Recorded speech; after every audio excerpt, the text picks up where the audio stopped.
Excellencies, heads of state, Deputy Chairperson of the African Union Commission and Commissioners, distinguished participants of the Boma.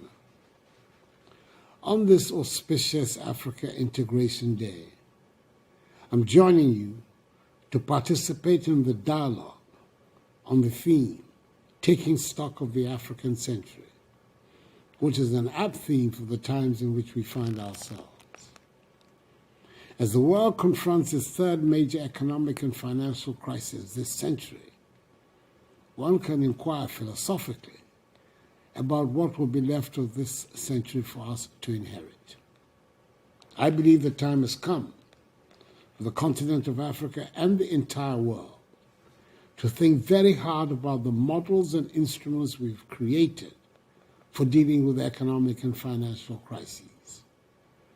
In my capacity as the African Union Champion for Financial Institutions, I'm called upon to ask fundamental questions about the continental architecture for managing economic crisis. It has become apparent in recent times that Africa needs to accelerate the realization of its envisaged institutions for financial crisis resolution, such as the Africa Monetary Fund. Africa's rise is dependent on how effectively we build and entrench these continental buffers and cushions.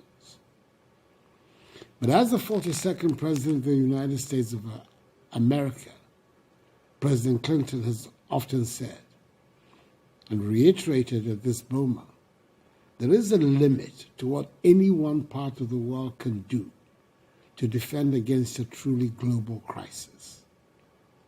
The global system for addressing economic downturns needs repair and fine-tuning so that it can be more proactive and equitable, especially for those regions of the world that continue to bear the greatest brunt of these downturns, such as Africa.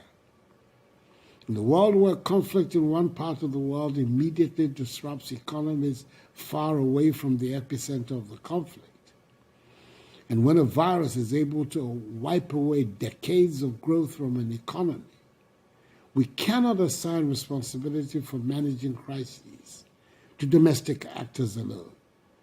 We cannot leave small economies exposed to these vagaries of the international system to their fate, insist that they suffer the consequences alone.